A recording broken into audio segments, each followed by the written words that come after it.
উন্মুক্ত ট্রাইব্যুনালের সামনে জব্দকৃত আবু সাইদের গেঞ্জির অংশবিশেষ যখন ট্রাইব্যুনালে প্রদর্শন করা হয় এবং আমার হাতে দেয়া হয়, তখন আমি দেখে পাইনি, এবং আমি দেখে পাইনি জন্য আমি আবার তদন্তকারী কর্মকর্তাকে জিজ্ঞাসাবাদ করি যে দেখেন তো এই জব্দকৃত আবু সাইদের সেই কালো রঙের গেঞ্জির অংশবিশেষে কোনো ছিদ্র আছে কিনা।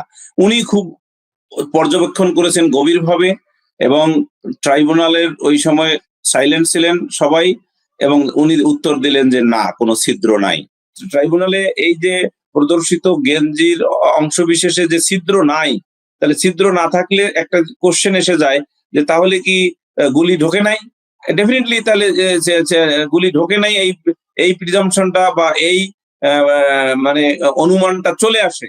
তাহলে এই ধরনের সুনির্দিষ্ট কোনো কিছু বলা না থাকলেও পারিপার্শ্বিক যে ঘটনাগুলো, গুলির ফলে যে সকল ঘটনা ঘটতে পারে, সেই সকল বিষয় মাথায় রেখে কিন্তু একটা তদন্ত করা উচিত বলে আমি মনে করি। অ্যাডভোকেট আজিজুর রহমান দুলু, আমার প্রশ্ন হচ্ছে যে আবু সাইদ হত্যা মামলার যে শুনানি চলছে আন্তর্জাতিক অপরাধ ট্রাইব্যুনালে, সেখানে তদন্তকারী কর্মকর্তা অনেক বিস্ফোরক তথ্য হাজির করছেন, মানে রীতিমতো অবাক করা সব তথ্য।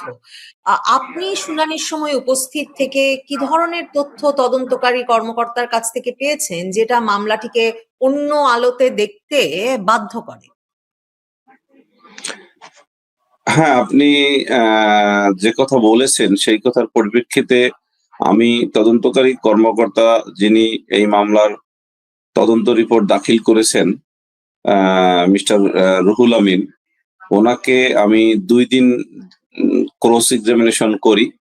দ্বিতীয় দিনে ক্রস এক্সামিনেশনের সময় আমি ওনাকে যখন জিজ্ঞাসাবাদ করি যে আবু সাইদের যখন মাথার ইনজুরি হওয়ার পর, মানে হেড ইনজুরির পরে যখন তোর মানে যে ঘটনাস্থলে আবু সাইদ 2 হাত প্রসারিত করে দাঁড়িয়েছিল, এবং আমি প্রশ্ন করেছিলাম যে আপনারা যে ম্যাটেরিয়ালস দাখিল করেছেন সেই ম্যাটেরিয়ালসে 17ই জুলাই 2024 একটা প্রথম আলোর 3টি ছবি ওনারা সহ একটা রিপোর্ট দাখিল করেছেন।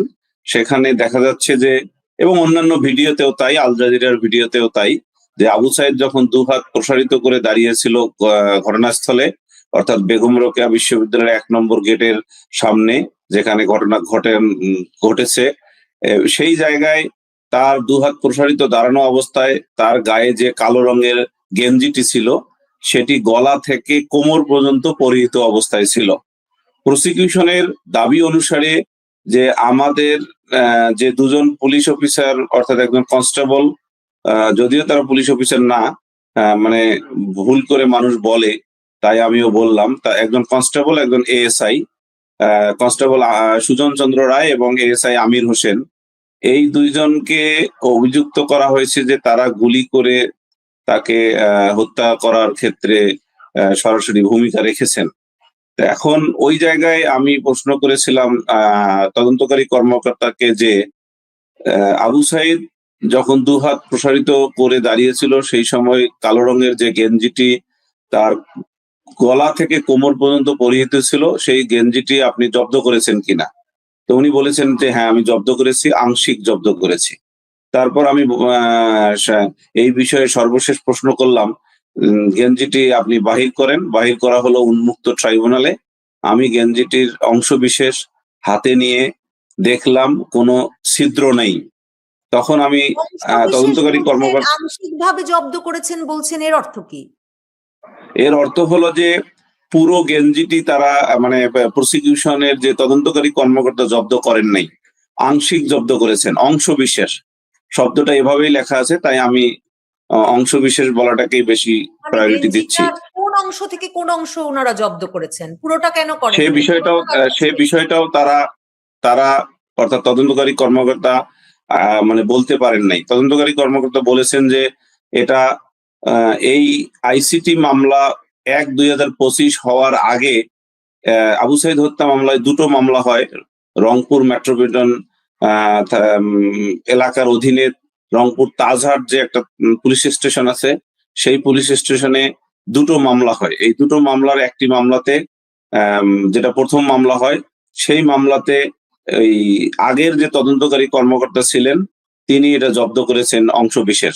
সেই অংশবিশেষ জব্দটাই আবার পুনঃজব্দ করেছেন আইসিটির যে তদন্তকারী কর্মকর্তা মিস্টার রুহুল আমিন। এখন প্রশ্ন হলো যে আমি যখন বলেছি যে এই যে অংশবিশেষ এটা সামনের না পিছনের, এটা মিস্টার রুহুল আমিন কিন্তু উত্তর দিয়েছেন যে এটা আমি জানি না, এটা পূর্বতন যে যিনি তদন্তকারী কর্মকর্তা জব্দ করেছেন উনি ভালো বলতে পারবেন। তো এখন এটা তো হলো প্রসিকিউশনের দায়িত্ব, কারণ burden lies upon the prosecution to prove the prosecution case.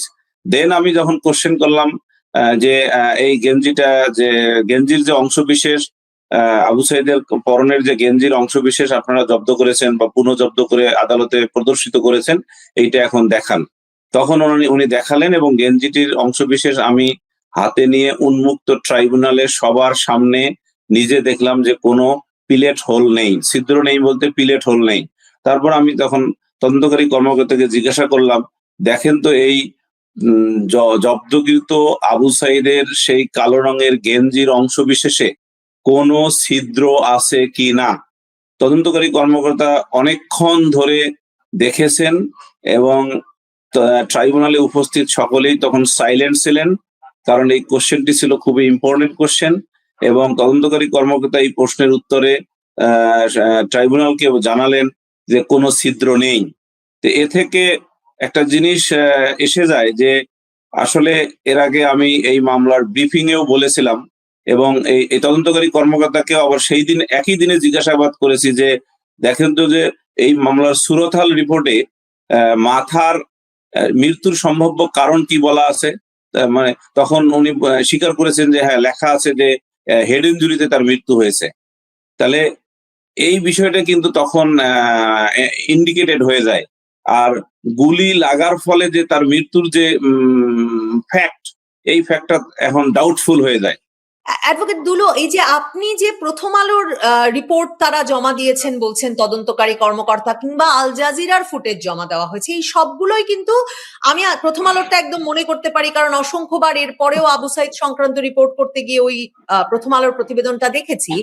ওই ছবি এবং ওই ফুটেজ সবই কিন্তু যমুনা টিভির ফুটেজ থেকে সংগৃহীত।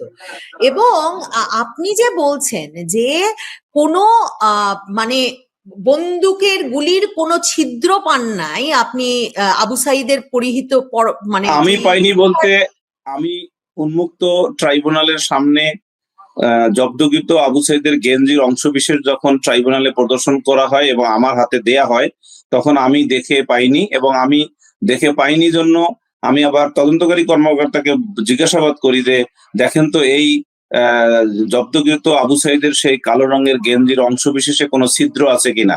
উনি খুব পর্যবেক্ষণ করেছেন গভীরভাবে এবং ট্রাইব্যুনালের ওই সময় সাইলেন্ট ছিলেন সবাই এবং উনি উত্তর দিলেন যে না, কোনো ছিদ্র নাই। এবং 17ই জুলাইয়ের ওই প্রথম আলোর প্রতিবেদনে কিন্তু পরিষ্কারভাবে লেখা ছিল তখনও কিন্তু পুলিশ শুধুমাত্র রাবার বুলেট ব্যবহার করছিল। সঠিক, এবং আপনি আপনার কথাটা রাবার বুলেট কি ফুঁড়ে চলে যেতে পারে নাকি আঘাত করেছে এমন ভাবে যে মৃত্যু হয়েছে, এই প্রশ্নগুলো কিন্তু বারবার উঠেছে আবু সাইদের মৃত্যুর পর থেকে, কারণ প্রাণঘাতী বুলেট কিন্তু তখন পুলিশের কাছে ছিল না। আপনি যে কথাটা বলেছেন যথার্থই বলেছেন। আমার প্রশ্নে এটাও ছিল, তদন্তকারী কর্মকর্তাকে আমি জিজ্ঞাসাবাদ করেছিলাম যে প্রথম আলোর রিপোর্ট আপনারা সংযুক্ত করে দিয়েছেন আপনাদের প্রসিকিউশন ম্যাটেরিয়ালস এর একটা ডকুমেন্টে, যেটা ওনারাই আবার এটাকে এক্সিবিট করেছেন। তো সেই প্রথম আলোর রিপোর্টে দেখেন লেখা আছে যে rubber bullet, police rubber bullet ছোড়ে, তার মানে মেটাল বুলেট ওখানে ছোড়া হয় নাই। এটা হলো প্রথম আলোর ওই রিপোর্ট অনুসারে যে রিপোর্টটা ওনারা দাখিল করেছেন। এখন আরেকটা বিষয় এসে যায় যে আসলে রাবার বুলেট, আপনি যেটা বলেছেন যে রাবার বুলেট গেঞ্জিকে মানে পরিহিত গেঞ্জিকে আবু সাইদের ছিদ্র করতে পারে কিনা। যদি গেঞ্জিকে ছিদ্র করতে না পারে তাহলে তাহার বডির জন্য ছিদ্র হওয়ার কোনো প্রশ্নই আসে না, কারণ মানুষের যে বডি আর মানুষের যে গেঞ্জি আমাদের দেশে, বিশেষ করে আবু সাইদের যে গেঞ্জিটার অংশবিশেষ জব্দ করা হয়েছে এটা ফুললি আমার এখন মনে হচ্ছে যে ওটা একটা কটন গেঞ্জি, এবং তাহলে কটন গেঞ্জির অবশ্যই ছিদ্র হতে বাধ্য, যদি সেখানে রাবার বুলেট হোক আর লেড লেড পিলেটস হোক। তা যেহেতু ছিদ্র হয়নি, তাহলে এখানে প্রসিকিউশনের যে দাবি, সেই দাবিটি ডাউটফুল হয়ে যায় ক্লিয়ারলি। আপনি সুরতহাল রিপোর্টের কথা বলছিলেন, আমি তো সুরতহাল রিপোর্ট দেখি নাই, কিন্তু আপনি তো নিশ্চয়ই মনে আছে যে আবু সাইদের পিতা যখন আন্তর্জাতিক অপরাধ ট্রাইব্যুনালে এই মামলার শুনানির একেবারে প্রথম দিকে এসে সাক্ষ্য দিলেন, তো উনি তো ওনার ছেলের লাশ আসলে যখন গভীর রাতে পেয়েছেন, গভীর মনোযোগে গভীর মমতায় সেই লাশ দেখেছেন। উনি কিন্তু ট্রাইব্যুনালে এসে তার সাক্ষ্যে বললেন যে উনার স্পষ্ট মনে আছে যে যখন গভীর রাতে তিনি পুত্রের লাশ পেয়েছেন তখনও মাথার পেছন থেকে রক্ত ঝরছে, এবং পিতা একবারও উল্লেখ করলেন না যে তার ছেলের বুকে কোনো ইনজুরি বা গুলির মানে ছিদ্র হয়ে গিয়েছিল কিংবা কোনো রক্তের চিহ্ন, কিচ্ছু উল্লেখ করলেন না। তিনি পরম মমতায় বারবার বললেন যে তখনও মাথার পেছন থেকে রক্ত ঝরছিল। হেড ইনজুরির কারণ কি? কারা তার এই হেড ইনজুরি ঘটালো? পুলিশ তো সামনে, যমুনা টিভির ফুটেজ অনুযায়ী, প্রথম আলোর ছবি অনুযায়ী। তাহলে হেড ইনজুরি হলো কি করে? আপনি ঠিকই বলেছেন যে আবু সাইদের পিতা যখন তার আবু সাইদের ডেড বডিকে কবরে শোয়ানোর আগে, বিশেষ করে যখন ধৌত করা হয় আমাদের মুসলিম রীতি অনুসারে, সেই সময় উনি মাথার পিছনে রক্ত ঝরা অবস্থা দেখেছেন, মানে রক্তাক্ত ইনজুরি দেখেছেন এবং রক্ত দেখেছেন। এই প্রশ্নটাও কিন্তু আমি জেরায় করেছিলাম এবং এই প্রশ্নটিও কিন্তু জেরাতে আবু সাইদের পিতা উত্তর দিয়েছিলেন। এখন প্রশ্ন আরেকটি করেছেন এই প্রশ্নের মধ্যে, সেটা হলো যে তাহলে মাথার যে আবু সাইদের মাথার যে জখম, এটা কে করেছে? হ্যাঁ, এটারও উত্তর আমি তদন্তকারী কর্মকর্তাকে আল জাজিরার যে 49.55 সেকেন্ডের, অর্থাৎ মানে প্রায় 50 মিনিটের যে video report, investigative video report যেটা দেখানো হয়েছে, সেই রিপোর্টটা যেটা আবার তদন্তকারী কর্মকর্তা দাখিল করেছেন, সেই রিপোর্টে আমি কিছু ভিডিওর অংশ দেখাইছি, মানে বলছি, আর আদালতে প্রসিকিউশন টিমের লোকজন দেখিয়েছেন উন্মুক্ত ট্রাইব্যুনালে, এবং সেখানে প্রদর্শিত হয়েছে যে 6 জন পুলিশ আবু সাইদকে লাঠি দিয়ে পিটিয়েছেন। এবং এই 6 জন পুলিশের মধ্যে তখন আমি আবার জিজ্ঞাসা করেছি তদন্তকারী কর্মকর্তাকে যে আপনি এই 6 জন পুলিশের মধ্যে, উনি কাউন্টডাউন করে দেখেছেন 6 জন আমার প্রশ্নের উত্তরে, বাস্তবেও 6 জন পুলিশ তাকে হিট করেছে তার মাথায়। তখন আমি প্রশ্ন করলাম যে এই 6 জনের মধ্যে আপনি কতজনকে হ্যাঁ, সেটা ওই আল জাজিরার ভিডিও, সেই আল জাজিরার ভিডিও। এবং আমি তখন, এটা ইউটিউবেও পাওয়া যায়, এখনো আপনি দেখতে পাবেন, জুলাইয়ের 36 দিন নামে যে আল জাজিরার ভিডিও, বা দর্শক যারা দেখতেছেন ওনারাও দেখতে পাবেন। মূল বিষয়টা হলো যে এখানে ওই যেটা বলতেছিলাম যে আপনার ওই 6 জন পুলিশের, আমি যখন আবার প্রশ্ন করি তদন্তকারী কর্মকর্তাকে যে আপনি কতজনকে শনাক্ত করতে পেরেছেন এই মামলায়, তখন উনি উত্তর দিয়েছেন মাত্র 1 জনকে। তখন স্বভাবতই প্রশ্ন এসে যায় যে 6 জন পুলিশ একত্রে আবু সাইদের মাথায় ইনজুরি করে জখম করলেন, এবং যে জখম তার পিতা কবরে শায়িত করার আগে দেখলেন, এবং যে জখমের কারণে আরো একটা তথ্য আছে, সেটা হলো মানে স্ট্রেচারে যখন আবু সাইদকে রাখা হয়েছে, তার মাথা যে অংশ স্ট্রেচারে রাখা হয়েছিল, বা মাথা যে স্ট্রেচারের যে অংশে ছিল, সেই অংশ কিন্তু রক্তাক্ত ছিল, স্ট্রেচারের অন্যান্য অংশে কোনো রক্ত ছিল না। তাহলে স্বভাবতই এখন ক্লিয়ারলি যে সেই 6 জন পুলিশ যারা তার হেড ইনজুরি ঘটাইলেন, তার মধ্যে 5 জন পুলিশকে অশনাক্তকৃত এবং আসামি অন্তর্ভুক্ত না করেই যে তদন্ত রিপোর্ট দাখিল করা হলো, ডেফিনেটলি এই তদন্ত রিপোর্টও প্রশ্ন, মানে সন্দেহ মানে মুক্ত নয়, অথবা পরিপূর্ণ নয়। ইট ইজ ডেফিনেটলি, এটা বলা যায় যে ডিফেক্টিভ। কেন? আল জাজিরার প্রতিবেদনেই বলা আছে যে 6 জন পুলিশ তাকে হিট করেছে তার মাথায়, এবং তদন্তকারী কর্মকর্তা উন্মুক্ত ট্রাইব্যুনালে স্বীকার করেছেন যে 6 জন পুলিশ আবু সাইদের মাথায় ইনজুরি করেছে বা আবু সাইদকে লাঠিচার্জ করেছে। তাহলে আপনি যেখানে স্বীকার করতেছেন যে 6 জন পুলিশ তাকে আঘাত করেছে, সেখানে আপনি 1 জন পুলিশকে আসামি শনাক্ত করে বাকি 5 জনকে কি কারণে শনাক্ত না করে তদন্ত রিপোর্ট দিলেন, এটার উত্তর কিন্তু তদন্তকারী কর্মকর্তা দিতে পারেননি, এবং এ থেকে প্রমাণিত হয় যে এই তদন্তটা ডিফেক্টিভ। এবং মূল আসামি যাদেরকে করা হলো, মানে বলা হচ্ছে যাদের, যে এরা নাকি গুলি করে মেরেছেন, তো তারা তখন রাবার বুলেট ছুটছিলেন। কি ধরনের রাবার বুলেট ছুটছিলেন, তদন্তকারী কর্মকর্তা কি সেটা বের করতে পেরেছেন? হ্যাঁ, এই বিষয়েও আমি প্রশ্ন করেছি যে আমার যে দুইজন আসামি, যে সুজন চন্দ্র রায় কনস্টেবল এবং এএসআই আমির হোসেনের নামে ইস্যুকৃত দুটো 12 বোর শটগান ওনারা জব্দ করেছেন, মানে প্রসিকিউশন জব্দ করেছেন। কিন্তু এই 12 বোর শটগানে কি ধরনের বুলেট বা পিলেটস, যেটাকে অন্য ভাষায় বলা হয় আর্মস অ্যান্ড অ্যামিউনিশনের ভাষায়, কি ধরনের বুলেট বা পিলেট ব্যবহার করা হয়েছে এই ব্যাপারে কিন্তু উনি কোনো কার্তুজ, উনি ওনার শব্দে বলেছেন যে কোনো কার্তুজ জব্দ করা হয় নাই। তাহলে আরেকটা বিষয় রয়ে গেছে, সেটা হলো যে ব্যালাস্টিক রিপোর্ট করেছেন। ব্যালাস্টিক রিপোর্টে কিন্তু উনি জানতে চান নাই যে এই শটগান দুটোতে কি ধরনের বুলেট বা পিলেট ব্যবহার করা হয়েছে। তাহলে এই শটগানে দুটো জিনিস ব্যবহার করা হয়, একটা হলো আপনার রাবার বুলেট অথবা লেড লেড পিলেটস। তো এখন কোশ্চেন হলো, বা মেটাল পিলেটস। তো এখন যেহেতু জব্দ করা হয় নাই যে কোন ধরনের কার্তুজ ব্যবহার করা হয়েছে, আবার ব্যালাস্টিক রিপোর্টে কনসার্ন যে এক্সপার্ট তার কাছেও জানতে চাওয়া হয় নাই। তবে কনসার্ন এক্সপার্ট যেটা বলেছেন যে ওই শটগানের সোয়াবে লেড নাইট্রাইট মূলক পাওয়া গিয়েছে। তো এখন আমি তখন সেই বিষয়ে প্রশ্ন করেছি, এই যে আপনি যে ব্যালিস্টিক রিপোর্টে যে লেডের উপস্থিতির কথা আপনি বললেন, এটা মানুষের শরীরের জন্য হ্যাজার্ডাস কিনা, মানে হ্যাজার্ডাস না নন হ্যাজার্ডাস, এই প্রশ্নের উত্তরে উনি বলেছেন এটা আমি বলতে পারবো না।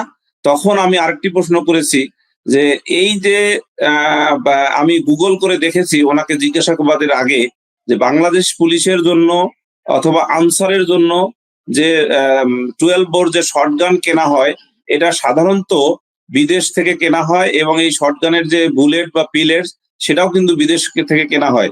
পার্টিকুলারলি এই 12 বোর শটগানস এবং তার যে পিলেটস বা বুলেটস, এটা তুরস্কের ডিফেন্স কোন মানে ম্যানুফ্যাকচারার যে কোম্পানি অনেকগুলো আছে, তাদের যে কোনো একটি থেকে কেনা হয়েছে।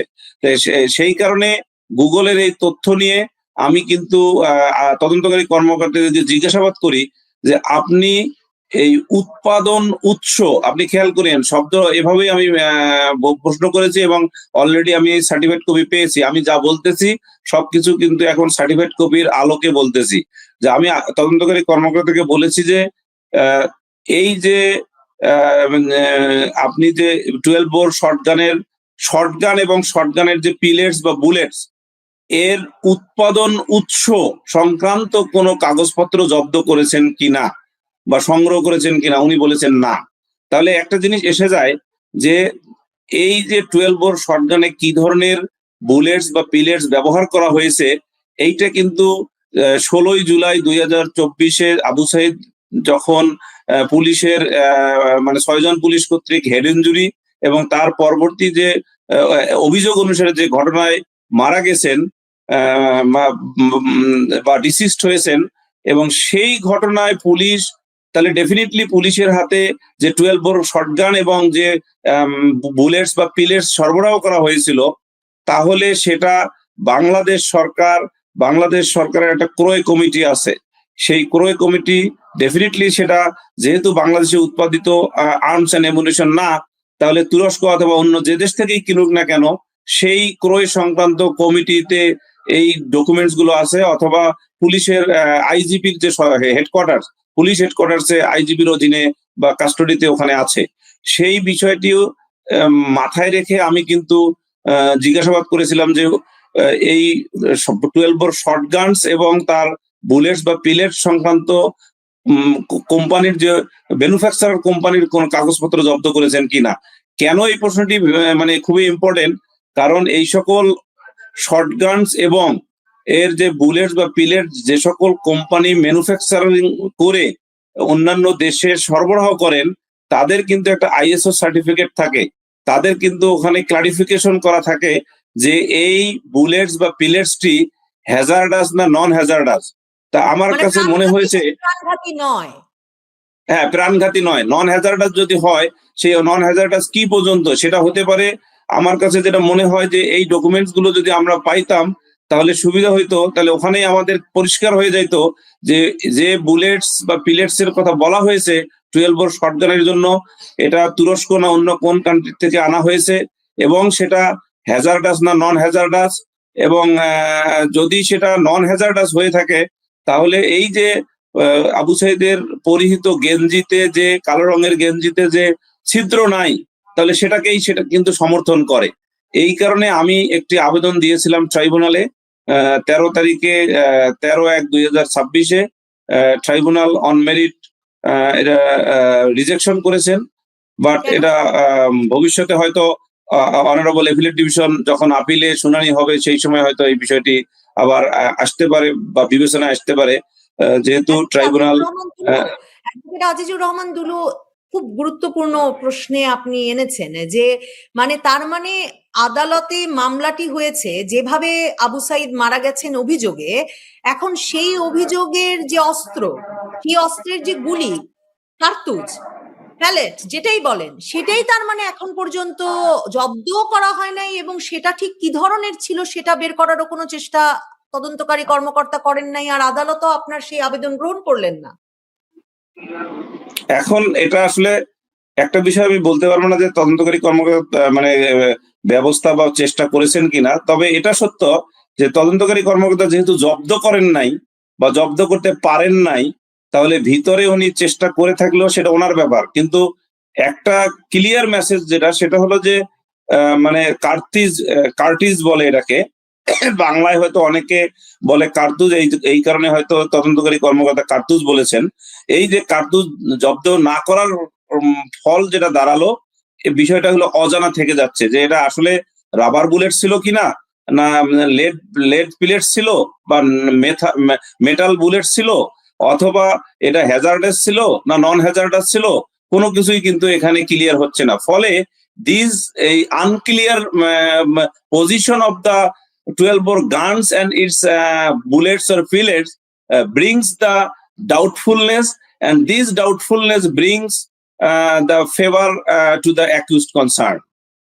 অ্যাডভোকেট আজিজুর রহমান দুলু, রক্ত পাওয়া গেল স্ট্রেচারে, পিতা দেখলেন, সুরত হাতের রিপোর্টে দেখা গেল সবই হলো হেড ইনজুরি, মাথার পেছনে তার ইনজুরি, জখম থেকে রক্তপাত। এখন টি শার্টেও ফুটো নেই, কাজেই গুলিবিদ্ধ হয়েছেন তার কোনো প্রমাণ আবু সাইদের এই মুহূর্তে পাওয়া যাচ্ছে না। তাহলে মামলাটা কেন তিনি গুলিবিদ্ধ হয়েছেন এই দাবিতে হচ্ছে? কারণ আপনি বলছেন হেড ইনজুরিও তো ঘটেছে পুলিশের প্রহারেই, তাহলে সে পুলিশদের চিহ্নিত করা হলো না, অন্য পুলিশদেরকে অভিযুক্ত করা হলো যা গুলির দায়ে, কিন্তু তারা রাবার বুলেট ছুড়েছেন বলে বলছেন। সরকার তখনও লিথাল গুলি ছোড়ার কোনো অনুমতি দেন নাই, এবং গেঞ্জিতে কোনো ছিদ্র নাই। আমি জানি না এই প্রশ্নের উত্তর দেওয়া অতিরিক্ত জটিল কিনা, কিন্তু মামলাটা তাহলে এভাবে সাজিয়ে দুর্বল করা হলো কেন? পুলিশকে তো হেড ইনজুরির জন্যও অভিযুক্ত করা যেত। হ্যাঁ, আপনি যেটা বলেছেন এটা একটা দিক থেকে যদি ভাবা হয় যে আসলে মামলাটি শুধুমাত্র এই হেড ইনজুরির জন্য যে পুলিশগণ দায়ী ছিলেন, যে 6 জন পুলিশ, তাদের সহ অন্যান্য পুলিশের যারা দায়ী বা উপরের যে সকল পুলিশের অফিসার্স আছেন বা এই সংশ্লিষ্ট ঘটনায় যারা দায়ী, তাদেরকে কিন্তু দায়ী করে মামলাটা করলে মামলার এক ধরনের বিচার আসতো, এবং সেটা একটা ডাইমেনশন।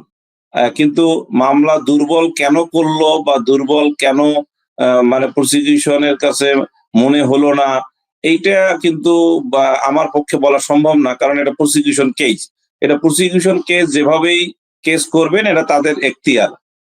এইটা কিন্তু জাস্টিফিকেশন হবে অনারেবল ট্রাইব্যুনাল, এবং আমাদের অনারেবল ট্রাইব্যুনাল নাম্বার 2 যেখানে এই মামলাটি বিচার হয়ে হচ্ছে, এবং আমি মনে করি যে অত্যন্ত একটি সক্ষম ট্রাইব্যুনাল এবং অত্যন্ত ন্যায়পরায়ণ একটা ট্রাইব্যুনাল, যে ট্রাইব্যুনালে আমি আশাবাদী যে এই সকল বিষয়ে কনসিডারেশন নিয়ে একটি যথোপযুক্ত এবং জাস্টিফাইড একটি রায় আমরা না শুধু সারা বিশ্ব দেখবে বলে আমি বিশ্বাস করি। আপনার কাছে আমার শেষ প্রশ্ন, এই মামলা সংক্রান্ত নয়, তবে আপনি অভিজ্ঞ জন হিসেবে নিশ্চয়ই এই কৌতূহলের জবাব দিতে পারবেন। মানে এই 2024-এর জুলাই আন্দোলনের ব্যাপক প্রাণঘাতী সব মানে ব্যাপক প্রাণহানির পর 7.62 বোর্ডের কথাও তো আমরা ব্যাপকভাবে শুনেছি। এবং আপনি জাতিসংঘ রিপোর্টটা দেখেছেন কিনা, সেখানেও বারবার জাতিসংঘের বিশেষজ্ঞ দল বলেছেন যে অত্যন্ত গুরুত্বপূর্ণ এই প্রত্যেকটি হত্যার বিচার নিশ্চিত করবার জন্য কোন কার্তুজ, ওই যে আবারও বলি মানে কার্ট্রিজ বলেন বা কার্তুজের গুলি, কি ধরনের গুলি ব্যবহৃত হয়েছে সেই গুলিগুলো জব্দ করা, এবং এক একজন নিহত ব্যক্তির বুকের ভেতর বা ইনজুরির ভেতরেও গুলি পাওয়া যাওয়ার কথা, সেগুলো জব্দ করা হয়েছিল কিনা সেগুলো পরীক্ষা করে দেখা, কোন অস্ত্রে, সেই অস্ত্র পুলিশ ব্যবহার করে না সেনাবাহিনী ব্যবহার করে, আনসার করে নাকি কেউই করে না অন্য কেউ করে কিনা সেগুলো জানতে এটা জানা দরকার।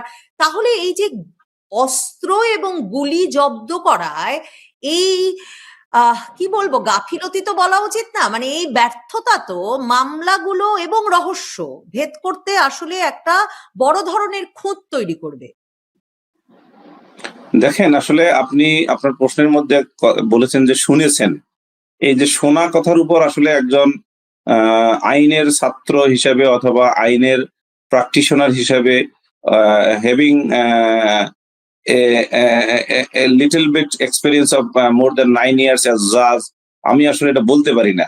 আপনাকে অনেক ধন্যবাদ, আপনি সময় দিচ্ছেন। যেটি নিয়ে শুরু করব, আমি দেখলাম আপনার ফেসবুকেও আপনি এটা শেয়ার করেছেন যে খালেদা জিয়ার শোক সভায় একটা ঘটনা ঘটলো। সময় টিভির একজন সাংবাদিক তিনি লাইভ করছিলেন এবং সেখানে তাকে ধাক্কা দিয়ে রীতিমতো সেখান থেকে সরিয়ে দেওয়া হলো, সেই ভিডিওটাও দেখছিলাম। এবং আপনি তার পরিচয় বলছেন যে ইত্তেফাকের এক্সিকিউটিভ এডিটর, কিন্তু সময় টিভির সাংবাদিক যখন তাকে জিজ্ঞাসা করছিলেন তাকে এভাবে ধাক্কা দিয়ে সরিয়ে দেওয়ার পর যে তিনি কে, তার পরিচয় তিনি জানতে চাইছিলেন, তিনি বলছেন তিনি নাগরিক কমিটির। তো আমি আসলে আপনি যেহেতু বিষয়টি নিয়ে কথা বলেছেন, আরেকটু বিষয় আপনার কাছ থেকে জানতে চাই যে সেখানে কি নিরাপত্তা কর্মীরা ছিল, তারপরেও তিনি কেন আসলেন, তার উদ্দেশ্য কি, নাগরিক কমিটি মানে কি সেটাও বুঝি নাই ঠিক মতো, মানে যেটা বলা হলো, একটু আপনার কাছ থেকে আপনার তথ্য যা আছে জানতে চাই। Thank you Sharmin. আমি আসলে এই ব্যাপারটা আজকে দুপুরে দেখতে পাই, আমার সময় বাংলাদেশ, আমার সময় ইউকে টাইম দুপুরবেলা। তো আমি দেখলাম যে একটা বেশ ভালো আয়োজন করা হয়েছিল সাবেক প্রধানমন্ত্রী বেগম খালেদা জিয়ার শোক সভার জন্য, এবং অনেকে সেখানে এসছেন, অনেক ফরেন ডিগনিটারিজ এসছেন, ফরেন ডিপ্লোম্যাটস, অনেক পলিটিক্যাল পার্টি লিডার এবং আরো অনেক উচ্চপদস্থ ব্যক্তি, সরকারের সদস্যরা এখানে আসছেন। এবং যেটা দেখলাম যে অনুষ্ঠানের সময় একজন সাংবাদিক, যিনি সময় টিভির, ওনার নাম বোধহয় সালেহীন নাম, তাকে উনি লাইভ করার চেষ্টা করছেন, উনি কাউকে ব্যাঘাত করছিলেন না, and it was quite an empty area, একটা খালি জায়গার মধ্যে উনি জাস্ট ক্যামেরা নিয়ে জাস্ট স্টার্টেড টু টক। তো হঠাৎ করে ভদ্রলোক তো চার্জড আপ হয়ে এসে ওনাকে পুশ করে সরিয়ে দিয়ে যে কাণ্ডটা করলেন, আর এটা আসলে খুবই নিন্দনীয় এবং এটা অত্যন্ত বাজে লেগেছে আর কি। এবং উনি যে শুধুমাত্র ওনার সাথেই, সালেহিনের সাথে এমন করেছেন ব্যাপারটা এরকম না, এখানে উপস্থিত আরো কয়েকজনের সাথেও উনি বেশ দুর্ব্যবহার করেছেন।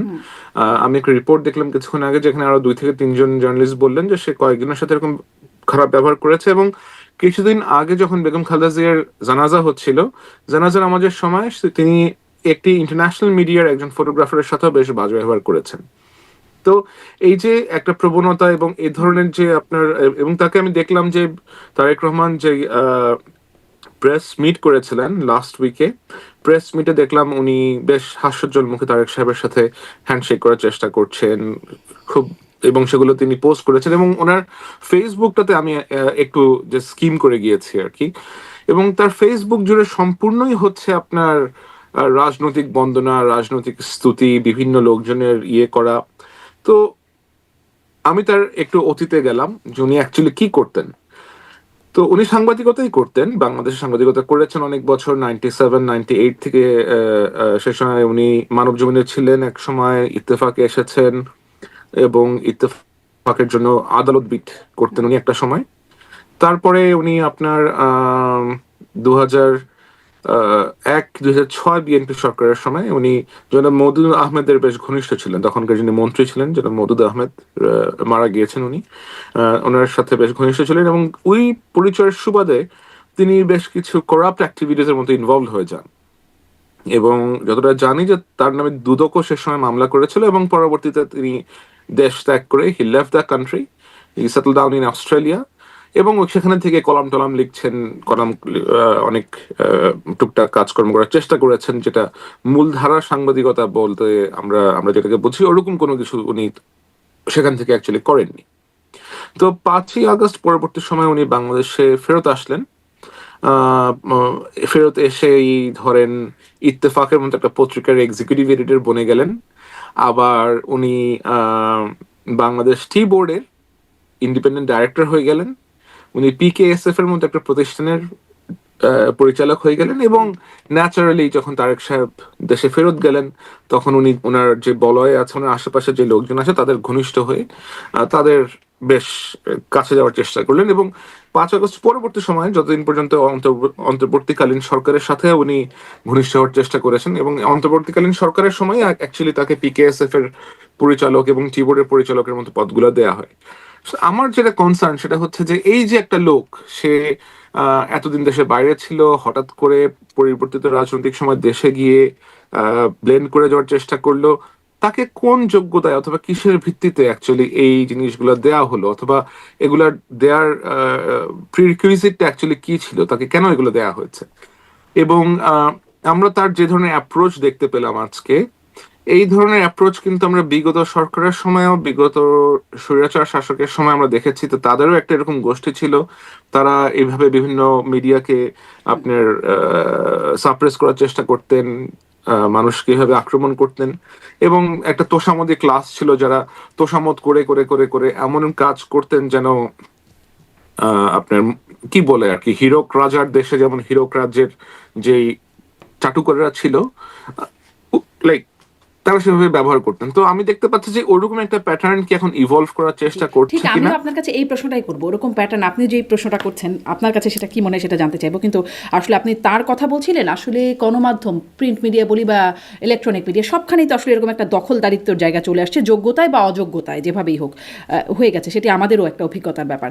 কিন্তু আপনিও যে বলছেন তোষামোদি করার আগের কালচারটাই এখনো আসছে কিনা, তারেক রহমান চেয়ারম্যান হবার পর গণমাধ্যমে সংবাদকর্মীদের সাথে মতবিনিময় বা শুভেচ্ছা বিনিময় করেছেন, সেখানেও এই বিষয়টা একটা দেখা গেছে। তো আমি আসলে এই প্রশ্নটা করতে চাই যে সাংবাদিকরা, আমি প্রায় নিজে সাংবাদিক হিসেবেও সাংবাদিকদেরকে প্রশ্ন করি, এত তেল মারার চেষ্টাটা কেন করেন সাংবাদিকরা? আর আপনার কাছে আসলে যে প্রশ্নটা করতে চাই যে এই তেলে যে এই রাস্তাটা পিচ্ছিল হয়ে যাবে, তারেক রহমান কি স্লিপ কাটবেন, নাকি তারেক রহমান কন্ট্রোলে থাকতে পারবেন? কি মনে হয় আপনার এখন তাকে দেখে? আমার মনে হয় ওনার আশেপাশে যারা আছেন, ওনার যারা উপদেষ্টা আছেন, ওনার যারা অ্যাডভাইজার আছেন, ওনাদের এই বিষয়গুলো খুব সিরিয়াসলি কনসিডার করা উচিত। এবং শুধুমাত্র তারেক সাহেবের কথা আমরা এখানে বলছি, ব্যাপারটা এরকম হওয়া উচিত না, কারণ আমাদের তো দেশে তো আরো রাজনৈতিক দল আছে যারা ইলেকশন করতে যাচ্ছে, তাদের আশেপাশেও এরকম ব্যক্তিরা আছেন, চেষ্টা করছে ফেরার জন্য। সো যারাই আগামীতে সরকার গঠন করতে চেষ্টা করবেন অথবা সরকার গঠন করবেন জনগণের ভোটে নির্বাচিত হয়ে, তাদের প্রত্যেকের উচিত হবে যেন মিডিয়ার সাথে অ্যাসোসিয়েটেড অথবা গণমাধ্যমের সাথে সংযুক্ত কর্মী যারা আছেন, তাদেরকে যেন অ্যাটলিস্ট তাদের কাজটা ফ্রিলি করতে দেওয়া হয়, তাদেরকে যেন, তাদের উপরে যেন কোনো ভীতির সঞ্চার করা না হয়, মানুষজন যেন মনে ভেতর থেকেই কাজটা করতে পারে, কোনো প্রেসারে পড়ে অথবা কারো চাপ, কারো দ্বারা বায়াসড হয়ে অথবা কারো ইনস্ট্রাকশনে যেন মানুষকে কোনো কাজ করতে না হয়। কিন্তু আমরা যেটা দেখছি সেটা হচ্ছে যে বিভিন্ন মিডিয়া হাউসে পলিটিক্যালি আপনার সংশ্লিষ্টতা আছে, পলিটিক্যালি অ্যাফিলিয়েটেড ইন্ডিভিজুয়ালরা গিয়ে বিভিন্ন মিডিয়া হাউস দখল করে নিচ্ছেন, কাউকে বিদেশ থেকে এনে সেখানে পুনর্বাসিত করা হচ্ছে, কেউ কোনো মিডিয়া হাউসের সিইও হয়ে যাচ্ছেন। তো এই যে একটা অস্থির অথবা এই যে একটা নোংরা নোংরা প্র্যাকটিস বলবো আমি এটাকে বন্ধ করতে হবে। হ্যাঁ, এটাকে যদি যে পলিটিক্যাল পার্টিগুলো আছে তারা যদি এগুলো সাপোর্ট না দেন তাহলে এরকম হওয়ার কথা না। যদি তারা বলেন যে আমার সাথে সংশ্লিষ্ট লোকজন যদি কেউ এরকম কোনো কিছু করে থাকে, then you'll be banned from my party, অথবা তুমি আমার আশেপাশে ফিরতে পারবে না। এবং এটা করা কোনো ডিফিকাল্ট ব্যাপার না, আপনি ইচ্ছা করলেই লাইক এরকম মেকানিজম ইমপ্লিমেন্ট করা পসিবল। বাট কনসার্ন হচ্ছে যে পলিটিক্যাল পার্টিগুলোর কি সে সদিচ্ছা আছে কিনা, এবং তারা যদি সদিচ্ছা থেকে থাকে তাহলে তারা এটাকে ইমপ্লিমেন্ট করার জন্য কি করছে।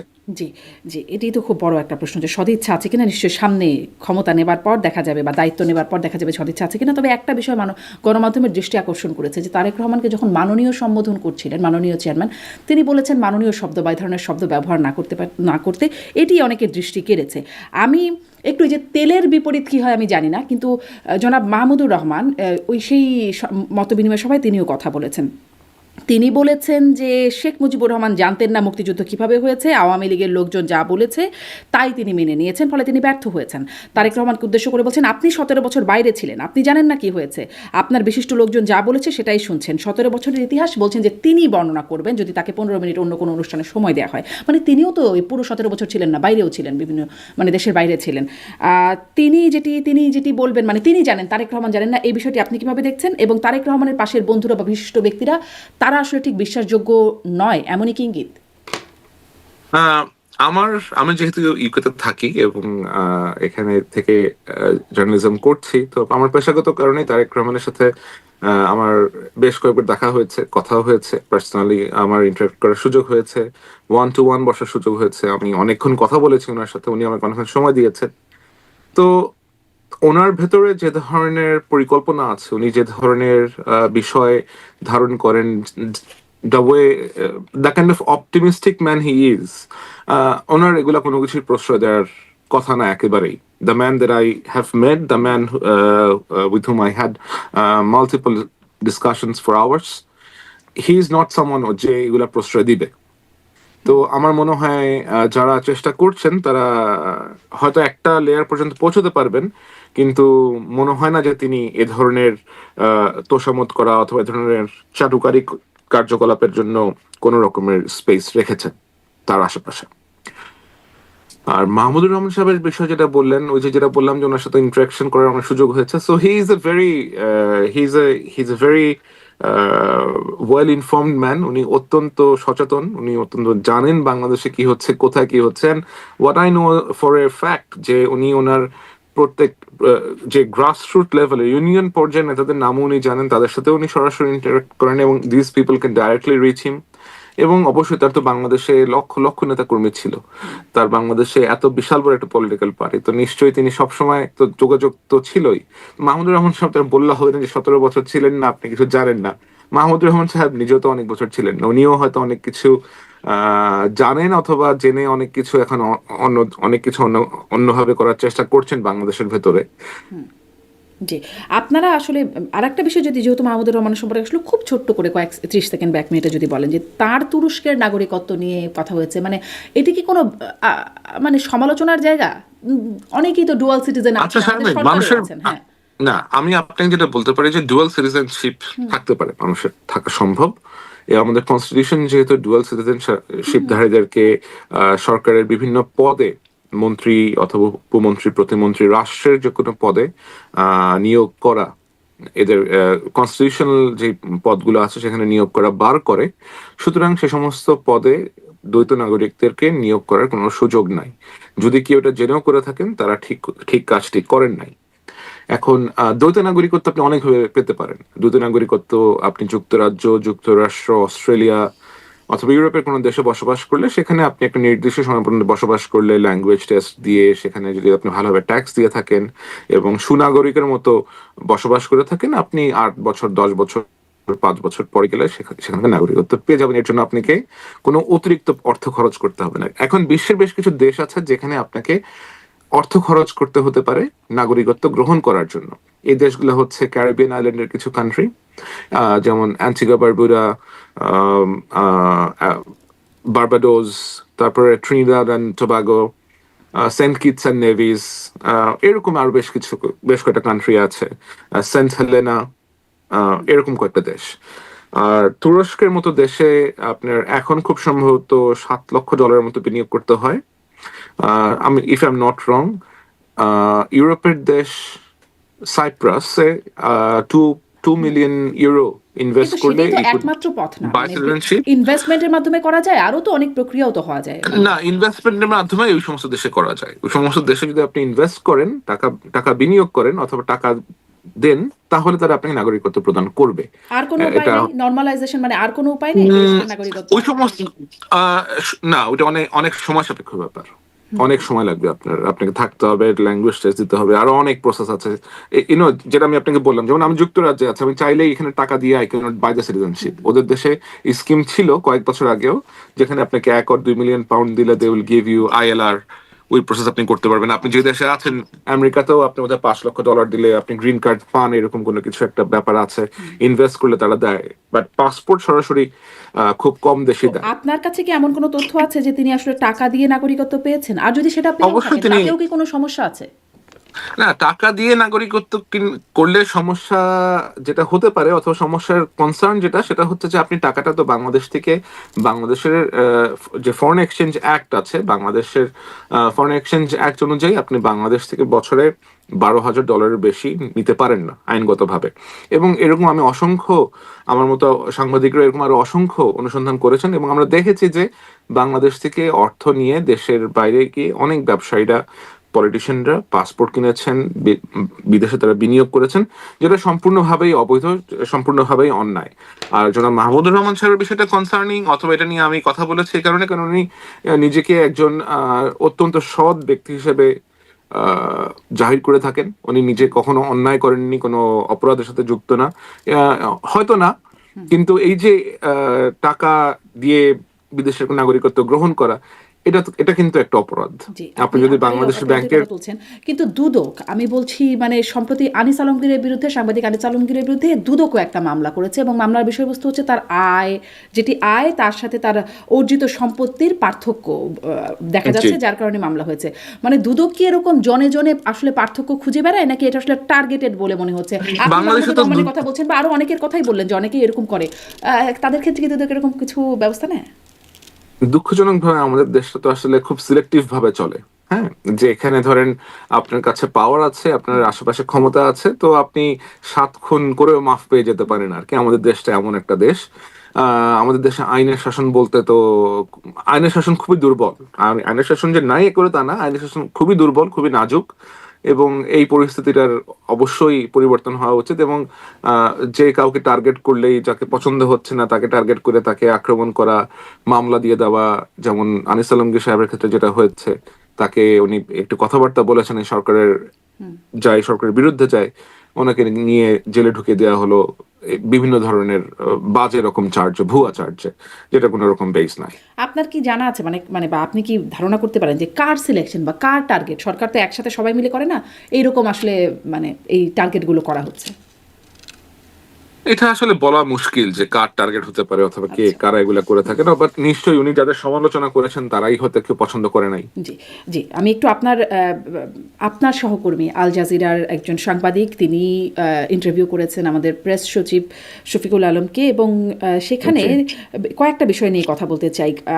তিনি জিজ্ঞাসা করছিলেন যে সরকারের মধ্যে এক্সট্রিমিজম এলিমেন্ট, এই প্রসঙ্গে যখন তিনি কথা বলেছেন, তিনি এটি রিজেক্ট করেছেন এবং বলছেন যে ফাইনেস্ট ক্যাবিনেট, কোট আনকোট, তিনি বলছেন ফাইনেস্ট ক্যাবিনেট আছে, যেখানে শিক্ষাবিদ আছেন, সাবেক আমলা আছেন, সেনা কর্মকর্তা আছেন, মানবাধিকার কর্মীরা আছেন। আপনি আমার অনুষ্ঠানে বলেছিলেন, যেটি বেশ ভাইরালও হলো, এটা নিয়ে সংবাদও হয়েছে, যে একজন সাদা চুলের উপদেষ্টা, যিনি তালেবানাইজেশন প্রক্রিয়ার সাথে যুক্ত ছিলেন বা প্রচেষ্টা ছিল তার এই বিষয়টার সাথে, এই যে এরকম মানে, কিন্তু তিনি যে আউটরাইট রিজেক্ট করছেন যে এরা এরকম কিছু নাই, ফাইনেস্ট ক্যাবিনেট, তিনি কি আসলে জানেন না নাকি অন্য কিছু? শামির, আমি এখানে আপনাকে একটা জিনিস একটু জানিয়ে রাখি, যে আমি তো এখানে আমার ব্যক্তিগত ক্যাপাসিটিতে আসছি। সো আমি আল জাজিরার পক্ষ থেকে এখন এখানে আসিনি। এবং আপনি যে অনুষ্ঠানটার কথা উল্লেখ করলেন, বাংলাদেশের ডেমোক্রেটিক টেস্ট, ওইটার একজন প্রডিউসার হচ্ছে আমি নিজেই। সুতরাং আমার পক্ষে ওই শোর ব্যাপারে করা কোনো মন্তব্য করার সুযোগ এই মুহূর্তে নাই। কিন্তু আমি এতটা বলতে পারবো যে যেহেতু it is a ongoing show, ওটা আরো 3টা এপিসোড বাকি আছে, তো এটা যখন শেষ হবে, then hopefully I will come in one of your shows and I can talk about that. যেটা বলতে চাই আমি আপনাকে, সেটা হচ্ছে যে বাংলাদেশের ভেতরে যে র্যাডিক্যাল এলিমেন্টস নাই, অথবা ফাইন্যান্স ক্যাবিনেট, এটা ফাইন্যান্স ক্যাবিনেটের বিষয়টা আমি পরে আলাপ করব, বাট র্যাডিক্যাল এলিমেন্টস নাই এটা বলার কোনো রকমের সুযোগ নাই, কারণ র্যাডিক্যাল এলিমেন্টস, বিশ্বের সব থেকে নিরাপদ দেশেও র্যাডিক্যাল এলিমেন্টস থাকে। আমি যে দেশে আছি, আপনাদের যে দেশে আছেন, এই সকল দেশেও র্যাডিক্যাল এলিমেন্টস থাকে। এবং এটা আসলে ধরেন আমাদের দেশের গোয়েন্দা সংস্থা, পুলিশ, নিরাপত্তা সংস্থা, তারা কিন্তু জানে যে কার সাথে কার যোগাযোগ আছে, কারা কিছু করার চেষ্টা করছেন। আমাদের যে অ্যান্টি টেরোরিজম ইউনিট আছে, সেখানে একজন ব্যক্তি এই মুহূর্তে গ্রেফতার আছে, তার নাম হচ্ছে ওয়ালিউল্লাহ জনি। ওয়ালিউল্লাহ জনিকে গ্রেফতার করা হয়েছে আপনার ইয়ের পরে, কেরানীগঞ্জে যে একটা এক্সপ্লোশন হয়েছিল লাস্ট মান্থে, ওই এক্সপ্লোশনের পরে তাকে এখান থেকে গ্রেফতার করা হয়। এবং অলিউল্লাহ জনির সাথে অনেক ইন্টারেস্টিং ব্যক্তিদের সংশ্লিষ্টতা আছে, যাদের সাথে যারা সরকারের বেশ গুরুত্বপূর্ণ জায়গাতে আছেন। হ্যাঁ, তারা হয়তো বলতে পারেন যে তারা লয়ার অথবা তারা কোনো বিশেষ কারণে তাকে ইন্টারভিউ করতে ডেকেছিল, কিন্তু আহ, সরকারের কয়েকজন লোকের সাথে যে এই গোষ্ঠীর সংশ্লিষ্টতা অথবা পরিচয় নাই, এটা যদি কেউ দাবি করে থাকে তাহলে এটা ঠিক না। আচ্ছা, আপনি ওই শোয়ের বিষয়ে মন্তব্য করতে চাচ্ছেন না, কিন্তু এই কমেন্টসগুলো তো জেনারেল একটা ব্যাপার বা আলোচনার মতো। যেমন ধরেন আরও একটা বিষয়, সেটা নিয়ে আপনার সাথে আগের অনুষ্ঠানে কথা হচ্ছিল যে প্রথম আলো ডেইলি স্টারে যে হামলার ঘটনা, সেই বিষয়েও কথা প্রসঙ্গে তিনি বলেছেন যেটি নুরুল কবিরের যে অভিযোগ যে সরকারের ভেতরের কেউ বা পুরো সরকারই এই ঘটনাটা ঘটতে দিয়েছে, এই প্রসঙ্গে তিনি এটিকে অ্যাবসলিউট লাই বা ননসেন্স এই বক্তব্যকে তিনি বলছেন। আপনি আসলে তার বক্তব্য সম্পর্কে কি বলবেন? আমি ওনার বক্তব্য সম্পর্কে কিছু বলবো না। অ্যাজ আই সেড যে আমি ওই শোর একজন প্রডিউসার এবং it is still ongoing show.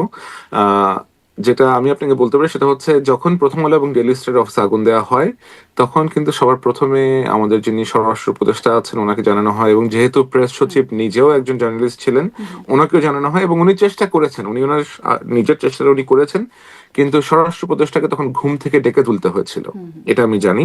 Of course উনি বয়স্ক মানুষ, উনি তখন ঘুমাচ্ছিলেন, বাট পুলিশের যে অ্যাকশন সেটা হয়তো আরেকটু ফাস্ট হতে পারতো। সরকারের কেউ জেনে শুনে একটা হামলা হতে দিয়েছে এমন কেউ যদি কিছু বলে থাকে, আমার আমার আমার মনে হয় যে এটা আসলে it is a matter of investigation, যে আসলেও কেউ এরকম কিছু জেনে শুনে করার চেষ্টা করেছে কিনা। ম্যাটার অফ ইনভেস্টিগেশন তো বটেই, কিন্তু মানে হুমকি থাকা সত্ত্বেও কোনো ব্যবস্থা কেন নেওয়া হলো না, এটা তো আসলে আগে থেকেই জানা ছিল। যখন এটা অবশ্যই জানতো তারা, অবশ্যই তারা জানতেন যে প্রথম আলো ডেইলি স্টারের উপরে যে থ্রেট ছিল, এটা তো অবশ্যই জানতেন। এবং আমরা তো জানি যে এরকম অনেকেই আছেন যারা সরকারের ভেতরে আছেন, তারা এই দুটো পত্রিকাকে একেবারেই পছন্দ করেন না। এরকম কয়েকজন অ্যাডভাইজার আছেন যারা এই দুটো পত্রিকা একেবারেই তারা এটা পছন্দ করেন না। তারা প্রকাশ্যেও এগুলা অথবা তাদের নিজস্ব সার্কেলেও এটা তারা বলে থাকেন যে এই দুটো পত্রিকাই হচ্ছে বিশেষ কোনো দেশের মুখপত্র, এবং এই জিনিসটাকে খুব ভালোভাবে প্রপাগেট করেছে কিছু নোংরা চরিত্রের, কিছু বাজে মানসিকতার ব্যক্তি, যারা যাদের বিষয়ে আমরা অলরেডি জানি। I don't really want to talk about them. জি, আপনি কথা বলতে না চাইলেও সরকারও কথা বলতে চায় না, মানে কেউই তাদের বিষয়ে কথা বলতে চায় না, এটাই হচ্ছে সমস্যা। আইন শৃঙ্খলা বাহিনীও তাদের বিষয়ে নাম নিতে চায় না। না, তারা হচ্ছে কি এখন ল্যাংটা লোকজন নিয়ে কি বলবো, আমি বলেন উলঙ্গ একটা লোক। কেউই কেন বলে না, যদি সেটা অপরাধ হয়, আর যদি অপরাধ না হয় তাহলে বাদ দেন। না, এখন যদি অপরাধ হয়, প্রশ্নটা সেখানে, তাহলে আইন শৃঙ্খলা বাহিনী, সরকার যারা দায়িত্বশীল, কেন না? এখন একটা ডার্টি মাইন্ডেড লোক, যার কত ডজন এরকম অ্যাপ, লাইক খুব বাজে রকমের ভালগার ছবি ওয়েবে ছড়িয়ে আছে, তারপরেও সে নিজের এই সমস্ত বাজে প্রোপাগান্ডা এগুলো বলার চেষ্টা করে। এখন যেটা আমরা জানি যে ন্যাংটার কোনো শরম নাই, এখন এটা বলে তো লাভ নাই। এখন যার শরম নাই, যার সে জানে যে তার একটা ছেলে আছে, বড় ছেলে আছে, তার ছেলে এগুলো দেখতেছে, তার একটা ওয়াইফ আছে, তার ওয়াইফ এগুলো শুনতেছে তার বিষয়ে, তার মধ্যে তো কোনো রকমের বিকার নাই। এখন যে যার বিকার কাজ করে না, তাকে তো আমাদের বলে লাভ নেই। লাইক প্রত্যেকটা জিনিসেরই একটা সময় গেলে মানুষ তার উত্তরটা পেয়ে যায়। অনেকে উত্তর পেতে শুরু করেছেন, আমার মনে হয় আগামী যতদিন যাবে মানুষ এদেরকে চিনতে পারবে, মানুষই এদের উত্তরটা দিয়ে দিবে।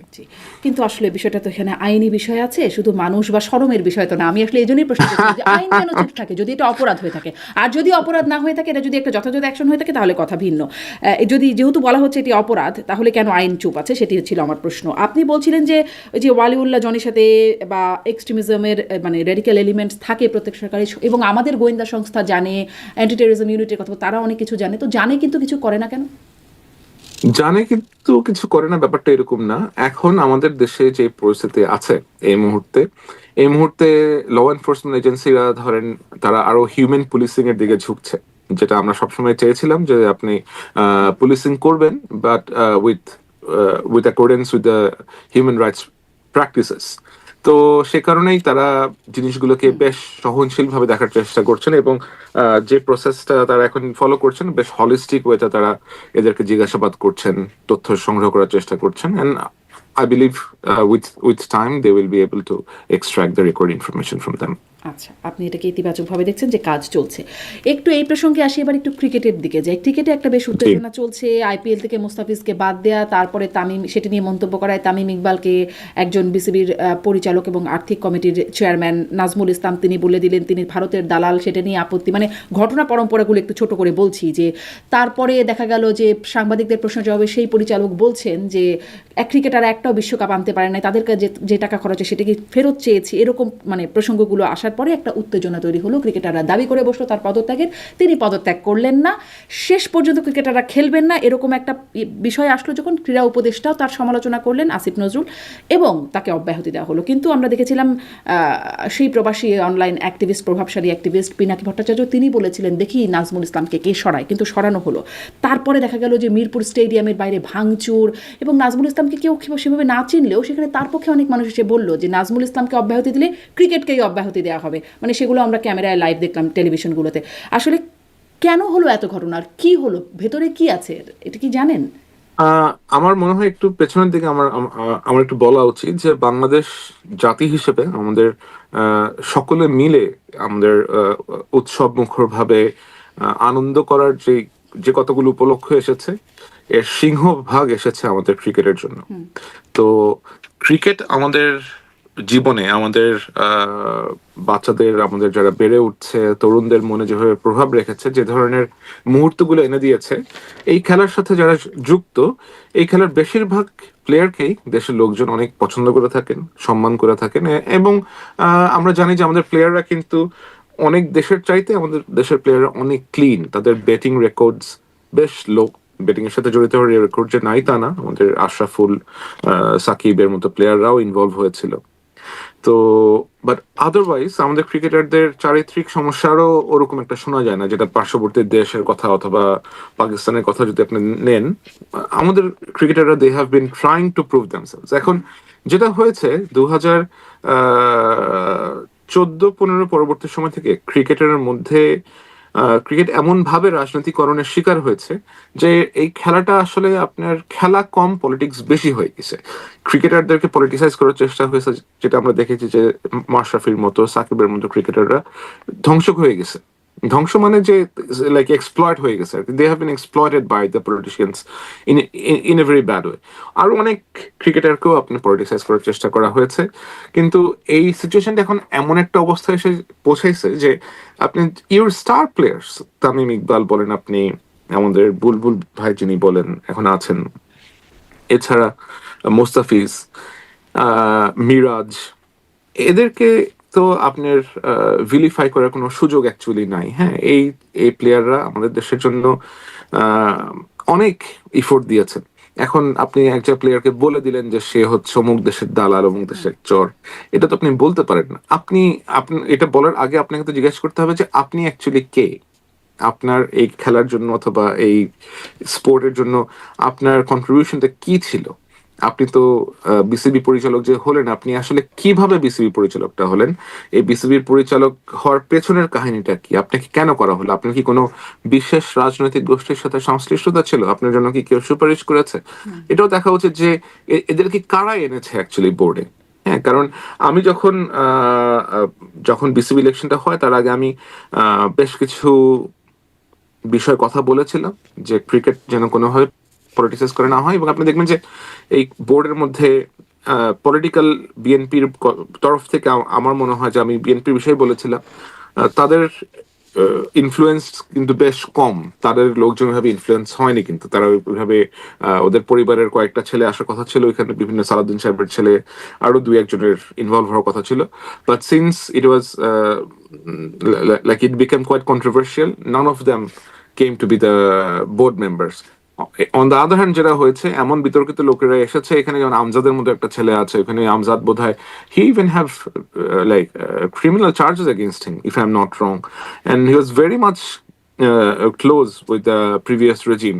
তো এরকম কন্ট্রোভার্সিয়াল লোকজনদেরকে নিয়ে এসে আপনি ক্রিকেটে ঢোকানো হয়েছে। সো কারা করেছে, কেন করেছে, এটা বিসিবির ব্যক্তিরাই হয়তো ভালো করে বলতে পারবেন, but there is no chance that you can vilify your players in such way. If you have anything personal against anyone, that should not go to the press. Like এটাকে আপনি একটা বাজে এক্সাম্পল হিসেবে সেট করেছেন যিনি এই কাজটি করেছেন। জি, এবং তার সাথে বা তাকে একরকম সমর্থন জানিয়ে ফেসবুকে পোস্ট করেছেন আরেক পরিচালক সঙ্গীত শিল্পী আসিফ আকবরও। সেটি নিয়েও মানে আলোচনা ছিল, তিনিও বলছেন যে দালালদের নিকৃষ্ট মানে চিনে রাখার কথা, এরকম একটা কি যেন তিনি ফেসবুকে। না, জনাব আসিফ বলেন অথবা like cricket is a thing that should be ডেল্ট with sports people, এবং লোকজনের যারা এরকম আবেগী যারা হয়ে যায় না আর কি, হ্যাঁ, যে আপনি এত হ্যাট্রেড এত ঘৃণা এগুলা দিয়ে তো আপনি জীবন তো আবেগ দিয়ে চলে না অ্যাকচুয়ালি, জি, তাই না? আপনি একটা প্লেয়ারকে বলে দিলেন দালাল, what is the basis of it? সে দালাল হলো কিভাবে? এবং আমি তো তামিম স্পিচটা শুনেছি, সে তো এখানে দালালির মতো কোনো কথাবার্তা তো সে বলে নাই কোনো রাষ্ট্রের জন্য। জি, তিনি একটু জাস্ট চিন্তা করে, আবেগে না গিয়ে আপনার মতোই বলছিলেন যে চিন্তা করে, ভবিষ্যতের কথা চিন্তা করে সিদ্ধান্ত নেওয়ার কথা বলেছিলেন। মানে এই যে আপনি বলছেন যে কিভাবে এরা জায়গা পেল বা নিয়োগ পেয়ে গেলেন, ওই সেই শুরুর যে প্রসঙ্গটা ছিল সালেউদ্দিন, তিনিও নানান সংশ্লিষ্টতা বা খাতিরে এসে এতগুলো পোস্ট পেয়ে গেলেন। এদিকে এখানেও খাতিরে আসলে ক্রিকেট বোর্ডের বিভিন্ন জায়গায়। ইন্টারেস্টিং হলো যে সালাউদ্দিন তো 5 আগস্টের পরে আসে, তখন কিন্তু কোনো পলিটিক্যাল পার্টির আমার জানার মতো এতটা ইনফ্লুয়েন্স ছিল না যে তাকে আপনার পিকেএসএফ এর পরিচালক বানা দিবে, টি বোর্ডের পরিচালক বানা দিবে। এটা টি বোর্ডের পরিচালক তো he became in last year actually, যে 25 সালে সেটা হয়েছে। কিভাবে হয়েছে? ইত্তেফাকের এক্সিকিউটিভ ডাইরেক্টর সে কিভাবে হলো, কারা করেছে? এরকম আরো কয়েকটা পত্রিকাতে, কয়েকটা টেলিভিশন চ্যানেলেই আছে। সিও হয়েছে একজন গত পরশুদিন নাকি তার আগের দিন আপনার আর একটা টেলিভিশনে। এই লোক কিভাবে এই টেলিভিশন চ্যানেলে সিও হয়ে গেল, আই হ্যাভ নো আইডিয়া। আরেকজন চিফ হেড অফ নিউজ হয়ে গেছে, কি জার্নালিজম করছে, আপনার হয়তো টক শো অ্যাঙ্কর ছিলেন, এরকম বহুত লোকজন আছে। তো আমার কাছে like what I see is যে একটা সেট দল, একটা সেট লোক পরিবর্তন হয়েছে, আর একটা সেট ব্যাচ এসে এদেরকে রিপ্লেস করছে। এটা তো গ্রহণযোগ্য না। কিন্তু স্লোগানটা ছিল এই আন্দোলন শুরু হওয়ার গণ অভ্যুত্থানে, কোটা না মেধা, মেধা মেধা, কিন্তু আসলে দেখা যাচ্ছে কোটাই একরকম বা খাতির সংশ্লিষ্টতা ইত্যাদিতেই আসলে এসে ভরে যাচ্ছে, সেই মেধার জায়গাটা খুব খুঁজে পাওয়া যাচ্ছে না। সেরকমই আর একটা জায়গা এটাও কিনা যে ওসমান হাদির ভাই ওমর হাদি, তাকে বিশেষ একটা নিয়োগ করা হয়েছে বাংলাদেশ সহকারী হাইকমিশন বার্মিংহাম যুক্তরাজ্যের দ্বিতীয় সচিব পদে তাকে নিয়োগ করা হয়েছে। আপনি সেই নিয়োগের প্রজ্ঞাপনটা ফেসবুকে শেয়ারও করেছেন। তো সেখানেও এরকম মানে এটাও একটু আগে আসলে জিজ্ঞাসা করি যে ভাই কোটা কি একটা খুব ভালো কোটা? এখন ধরেন মুগ্ধর ভাই স্নিগ্ধ, এদিকে হাদির ভাই ওসমান হাদির ভাই ওমর হাদি, অন্যদিকে মাহফুজের ভাইও, তারও নাকি নানান মানে কর্মকাণ্ড আমরা শুনতে পাই। ভাই কোটা কি খুব এখন একটা লুক্রেটিভ বিষয়? এই জিনিসগুলো আমাদের দেশে আসলে বন্ধ হওয়া উচিত।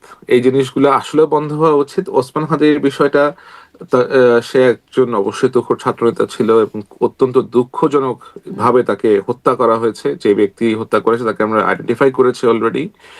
তো তারপরে তার পরিবারের জন্য তো আসলে করার অনেক কিছুই ছিল, এবং এখনো সম্ভব। তার যে 6 জন ভাই বোন আছে তাদের যদি কোনোভাবে ফ্যাসিলিটেট করতে হয়, অনেকভাবে ফ্যাসিলিটেট করা যায়। পররাষ্ট্র মন্ত্রণালয়ে দূতাবাসের মতো একটা জায়গাতে কাজ দিয়ে আপনি যাকে পাঠাবেন তাকে তো আপনার দেশকে রিপ্রেজেন্ট করার মতো ক্যাপাসিটি থাকতে হবে, শিক্ষা থাকতে হবে, যোগ্যতা থাকতে হবে, এবং সেখানে যদি আরো যোগ্য ব্যক্তি থেকে থাকেন তাদেরকে প্রথম প্রেফারেন্স দিতে হবে। এমন না যে আমি বলছি না যে হাদির ভাইকে এখানে দেওয়া উচিত হয়নি, কিন্তু হয়তো তাকে অন্য কোথাও অন্য কোনো কাজেও লাগানো যেত, তাকে হয়তো সরকার অন্যভাবে সাপোর্ট করতে পারতেন। তো এমন কিছু আমার মনে হয় যে করা উচিত না, যেটা বেশ দৃষ্টিগত হয় আর কি। সেটা মুগ্ধর ভাই স্নিগ্ধর ক্ষেত্রে হোক অথবা অন্য যে কারো ভাইয়ের ক্ষেত্রেই হোক, এগুলো করা উচিত না। আর কারো আত্মীয় স্বজন যদি আনডিউ অ্যাডভান্টেজ নিয়ে থাকেন, যেমন আমরা দেখেছি মাহফুজের ভাই আনডিউ অ্যাডভান্টেজ নিয়েছে, এবং তার ওই কল রেকর্ড আমি শুনেছি, এবং এরকম আরো বেশ কয়েকটা ঘটনার সাথে তার ইনভলভমেন্ট আছে, এটা অস্বীকার করার কোনো উপায় নাই। তো এগুলা তো অ্যাড্রেস করা হয় নাই, এগুলা তো অ্যাড্রেস করা উচিত ছিল, অবশ্যই অ্যাড্রেস করা উচিত ছিল। তো আমি জানি না আমাদের দেশে কবে এই প্র্যাকটিসটা হবে, যে যখন when people will be really held accountable. এখন আমরা দেখছি যে বিগত সরকারের সময় অনেক অ্যাকাউন্টেবল হচ্ছে, বাট তাদের সিংহভাগই পলাতক। আমরা দেখছি না যে এরা গিয়ে জেল জরিমানা অথবা আপনার আদালতে যাচ্ছে, অথবা যে কনসিকুয়েন্স সেটা ভোগ করছে হয়তো, তাদের সংখ্যা খুব কম আর কি। জি, তাহলে আসলে স্লোগানটা এখন বদলেই মনে হয় ফেলা যায়। মানে আপনি যে এখন প্রোগ্রামটা শেয়ার করছেন তার কমেন্টসে আমি দেখছিলাম অনেকে বলছেন যে লাশকে ক্যাশ করার একটা বিষয় তৈরি হচ্ছে কিনা এখানে, মানে সরকার আন্দোলনটাকে দমিয়ে ফেলতে চাইছে কিনা এর মাধ্যমে, বা নিয়ন্ত্রণ করে ফেলবে কিনা। আসলে কি লাশকে ক্যাশ করার কিছু হচ্ছে এখানে? আমার আমার মনে হয় হাদির এই হত্যাকাণ্ডকে কেন্দ্র করে বিশেষ কিছু গোষ্ঠী আহ, দেশে এমন একটা সিচুয়েশন তৈরি করার জন্য ক্ষেত্র তৈরি করার জন্য আপ্রাণ চেষ্টা করে চলেছে, যেটা আসলে আমার কাছে ঠিক নর্মাল বলে মনে হচ্ছে না। এটা একটা দুঃখজনক ঘটনা এবং এটা ইনভেস্টিগেশন হয়েছে, ইনভেস্টিগেশন আরো করা হচ্ছে, যারা কিলার আছে তাদেরকে আইডেন্টিফাই করা হয়েছে। তো you need to give the government some time, এবং যারা ল এনফোর্সমেন্ট এজেন্সি আছে গিভ দেম সাম টাইম। এটাকে নিয়ে আপনি রাস্তা ব্লক করা অথবা এটাকে নিয়ে আপনি আরো জিনিসটাকে ঘোলাটে করার চেষ্টা করা, আমার মনে হয় না যে কেউ এগুলা কোনো পজিটিভ কারণে করছেন। পজিটিভ কারণে যদি কেউ করে থাকেন, দেন যে ধরনের বক্তব্য তারা দিচ্ছেন, যে ধরনের মন্তব্য তারা করছেন, বেশ আপত্তিজনক। বেশ বেশ আপত্তিজনক। এ ধরনের মন্তব্য আমরা বাংলাদেশের পলিটিক্যাল সিস্টেমে অথবা পলিটিক্যাল কালচারে এগুলা বেশ নতুন আর কি, এবং এগুলা কোন বেশ ভালো সাইন মন্তব্যগুলোকে না। আপনার মানে এরকম মনে হচ্ছে, আপত্তিজনক মনে হচ্ছে? যে ধরনের গালিগালাজ, যে ধরনের ভাষা তারা ব্যবহার করে থাকেন, যে ধরনের পলিটিক্যাল রেটরিক তারা ইউজ করে থাকেন, যে উপদেষ্টাদেরকে থাপড়ায় দিবে, উপদেষ্টাদেরকে চটকানা দিবে, থাপ্পড় দিবে, এগুলা কি আপনার মনে হয় যে এগুলা কোনো স্টুডেন্টদের মুখের ভাষা হতে পারে অথবা কোনো ভদ্র লোকের সন্তানের মুখের ভাষা হতে পারে? আমরা তো পলিটিশিয়ানদেরকে দেখেছি, আমরা তো ছাত্র নেতা নতুন দেখিনি, আমরা তো 90s এর ছাত্র নেতাদেরকে দেখেছি, মাঝখানে ছাত্র নেতাদেরকে আমরা দেখেছি, লাইক ইউনো। এবং এই ধরনের অ্যাবিউজিভ কথা ব্যবহার করে আপনি যে নিজেকে পপুলার করার চেষ্টা করবেন, এটা আসলে সাস্টেইনেবল হবে না আর কি। হ্যাঁ, কারণ হিস্ট্রি উইল জাজ যে এটা গ্রহণযোগ্য নাকি এটা গ্রহণযোগ্য না। আমরা তো সভ্য সমাজে বাস করি। আপনি কাউকে জঘন্য ভাষায় আক্রমণ করবেন এবং মনে করবেন that will become popular because you said that, and এটা এটা এটা সাহসিকতা না, এটা হচ্ছে এক ধরনের ছাত্রামি করা। আমি এটাকে ছাত্রামি করাই এই বলবো। ছাত্রামিটা নিয়ে আগের অনুষ্ঠানে আলোচনা হয়েছিল এবং প্রায়ই আসলে এই বিষয়টা আলোচনা হয় যে আমাকে এখন ডিকশনারি ঘেটে অনেক কিছুর মিনিং বের করতে হয়, যে কথাগুলো আসলে শুনি নাই, যে গালিগালির কথাগুলো বলছিলেন আমি আসলে জানিও না আমার অজ্ঞতার জায়গা থেকে। কিন্তু এটি শুধুমাত্র গালাগালির মধ্যেই নয়, শিক্ষকদের টেনে নামানো, ছাত্র নেতাদের কাছ থেকে এরকম আচরণ, মানে এটির কেন উদ্ভব হলো? এগুলো একেবারে আনপ্রেসিডেন্ট। আমি গতকালকে দেখলাম যে একটা রিক্সাওয়ালা, একজন রিক্সা চালক, তিনি ছাত্রদেরকে বলতে গেছেন যে আমি অনেকক্ষণ ধরে রিক্সা চালাচ্ছি, বাট আমি কোনো ভাড়া পাচ্ছি না, তোমরা নিশ্চয়ই আমাকে খাবার দিবা না, তোমরা নিশ্চয়ই আমার পরিবারের মুখে অন্ন জুটাবা না। এবং এরকম আমি আরো বেশ কিছু ঘটনা দেখলাম যে অ্যাম্বুলেন্স আটকায় রাখছে, মানুষজনের জীবন যাত্রা ব্যাহত করে দিচ্ছে। তো এরা এগুলা করে আসলে এমন একটা দিকে নিয়ে যাচ্ছে, যারা একসময় তাদের এই সমস্ত কজের প্রতি সিম্প্যাথেটিক ছিল অথবা সহানুভূতিশীল ছিল, তারাই কিন্তু they will turn against you. And if they turn against you, if the mass people turn against you, you can't do anything about it. কারণ সাধারণ লোকজনকে থামিয়ে রাখা সম্ভব না। অ্যাকচুয়ালি আপনাদের সংখ্যা কত? আপনার তো ছাত্র, আপনি আপনার নিজের উদ্দেশ্য হাসিল করার জন্য একটা রাস্তার মোড়ে গিয়ে ব্লক করে রাখছেন, আর কয়েকজনকে নিয়ে আসছেন, সখানে লোকজন হয়েছে।